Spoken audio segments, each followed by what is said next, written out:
This is Land of Havilah, 1 Kings 21. In the last chapter, there were two battles between Israel and Syria, one in Samaria and one on the plain of Aphek. Afterward, Yahweh said he would put Ahab, king of Israel, to death for failing to kill Ben-Hadad. It would be his life for Ben-Hadad's life, as Yahweh put it. But there are things worse than death. Verse 1. After these things, Naboth the Jezreelite had a vineyard, which was in Jezreel, next to the palace of Ahab, king of Samaria. Comment. Ahab had a home in the city of Samaria, 1 Kings 20, verses 1 and 6, but clearly here he also had a palace in the city of Jezreel about 9 miles away. This event took place in Jezreel. A certain Naboth owns a vineyard in Jezreel next to the palace. Verse 2. Ahab spoke to Naboth, saying, "Give me your vineyard, that I may have it for a garden of herbs, because it is near my house, and I will give you for it a better vineyard than it. Or if it seems good to you, I will give you its worth in money." Naboth said to Ahab, "May Yahweh forbid me that I should give the inheritance of my fathers to you." Comment. There's a lot of history behind the statement, "May Yahweh forbid me that I should give the inheritance of my fathers to you." The vineyard is Naboth's little piece of the Promised Land. Most likely it's been in his family for over 500 years, since the time Israel conquered the land and distributed it to the various tribes and families, Joshua 19, verses 17 and 18. By command of Yahweh, Israel established certain laws of inheritance, Leviticus 25:23 and Numbers 36:7, to keep the land in the family generation after generation. And this vineyard to Naboth is a testament to Yahweh's faithfulness through the ages. He walks through that vineyard and contemplates how Yahweh brought Israel out of Egypt, then through the desert, then finally to this place. The promise of the land originated in the word of Yahweh to Abraham, Genesis 12:7, that Abraham's descendants would inherit the land. So this vineyard is Naboth's connection to Yahweh's faithfulness going back not just 500 or 600 years to the Exodus, but about 1,200 years to Abraham. And in the last 500, Yahweh's been faithful to Naboth's family in particular to keep the land in the family. Verse 4. Ahab came into his house sullen and angry because of the word which Naboth the Jezreelite had spoken to him, for he had said, "I will not give you the inheritance of my fathers." He laid himself down on his bed and turned away his face and would eat no bread. Comment. Ahab's pouting to the point that he's having a visceral reaction. He won't eat. Verse 5. But Jezebel his wife came to him and said to him, "Why is your spirit so sad that you eat no bread?" He said to her, "Because I spoke to Naboth the Jezreelite and said to him, 'Give me your vineyard for money, or else if it pleases you I will give you another vineyard for it.' He answered, 'I will not give you my vineyard.' Jezebel his wife said to him, 'Do you now govern the kingdom of Israel? Arise and eat bread, and let your heart be merry. I will give you the vineyard of Naboth the Jezreelite." Comment.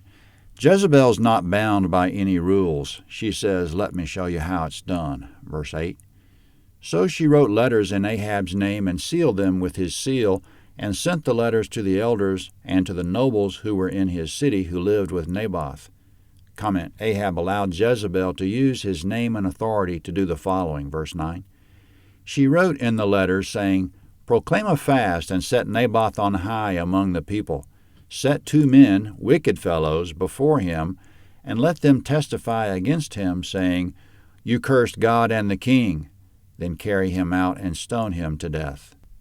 Comment. Jezebel's using the king's name to call for a fast because ostensibly the king wants to appeal to God for his intervention in some difficult situation.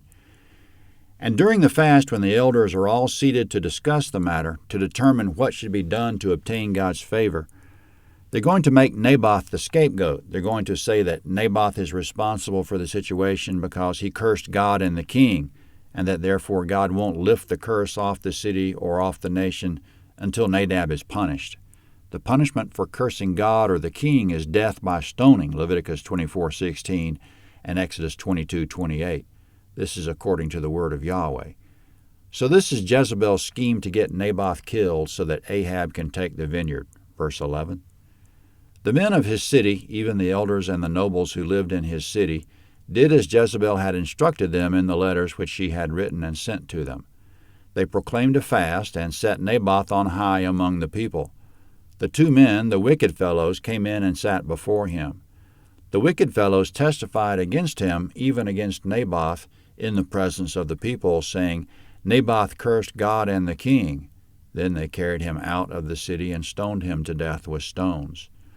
Then they sent to Jezebel, saying, Naboth has been stoned and is dead.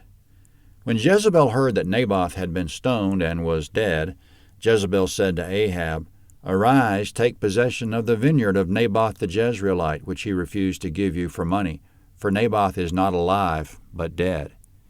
When Ahab heard that Naboth was dead, Ahab rose up to go down to the vineyard of Naboth the Jezreelite to take possession of it. Comment: Done deal. Jezebel designed it to look to the public like a righteous act in the name of Yahweh. Naboth cursed Yahweh, therefore he should be stoned according to the law of Moses. Of course, she pays no attention to the law of Moses unless she can use it to her benefit. Now Elijah will re-enter the story. We haven't heard from him since he placed his mantle on Elisha 2 chapters ago. Verse 17, Yahweh's word came to Elijah the Tishbite, saying, Arise, go down to meet Ahab king of Israel, who dwells in Samaria. Behold, he is in the vineyard of Naboth, where he has gone down to take possession of it. You shall speak to him, saying, Yahweh says, Have you killed and also taken possession? You shall speak to him, saying, Yahweh says, In the place where the dogs licked the blood of Naboth, dogs will lick your blood, even yours. Comment: 2 chapters ago, Elijah was hiding 300 miles away at Mount Horeb because Jezebel swore to kill him. But now his faith is strengthened enough to go back to Samaria and show himself. A nameless prophet already told Ahab in the last chapter that Yahweh would take his life in place of Ben-Hadad's life. Now regarding Ahab's death, Yahweh is commanding Elijah to give Ahab some more details. In whatever place it was that Naboth died of stoning, the dogs will lick Ahab's blood. As we go to verse 20, Elijah has already found Ahab and given him that much of the message that the dogs will lick his blood in that place. But there's more. Verse 20. Ahab said to Elijah, Have you found me, my enemy?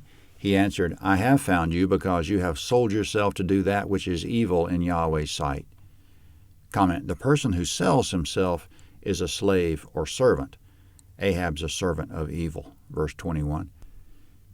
Behold, I will bring evil on you, and will utterly sweep you away, and will cut off from Ahab everyone who urinates against a wall, and him who is shut up, and him who is left at large in Israel.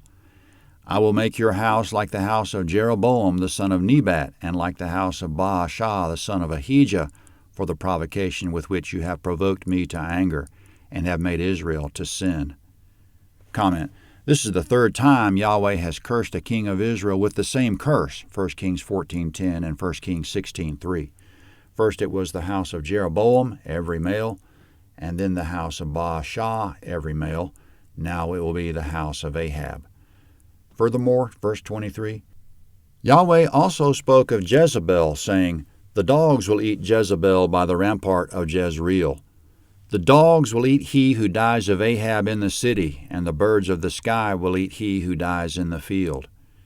Comment: Once again, the killing of all the males in the royal line will take place in some horrendous manner, such that the bodies will be left in the open to be eaten by dogs and birds. But this time the killing will extend to one of the females. The dogs will eat Jezebel's body by the rampart or wall of Jezreel. Verse 25. But there was no one like Ahab, who sold himself to do that which was evil in Yahweh's sight, whom Jezebel his wife stirred up. Comment: Of all the kings of Israel so far, Ahab takes the cake, partly because he married a completely unacceptable woman. Verse 26. He did very abominably in following idols, according to all that the Amorites did, whom Yahweh cast out before the children of Israel. Comment: The Amorites inhabited the land before Israel came in. Yahweh had patience with them for hundreds of years, Genesis 15:16, but he finally displaced them because of their evil. Now Ahab is performing all the same evils. Verse 27. When Ahab heard those words, he tore his clothes and put sackcloth on his flesh, and fasted, and lay in sackcloth, and went softly. Comment: He went softly, meaning he went about humbly. Verse 28. Yahweh's word came to Elijah the Tishbite, saying, "See how Ahab humbles himself before me?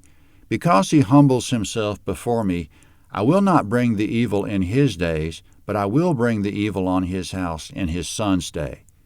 Comment: As in the days of Jeroboam and Baasha, Yahweh won't kill all the king's male descendants while the king is still alive, but in a subsequent generation.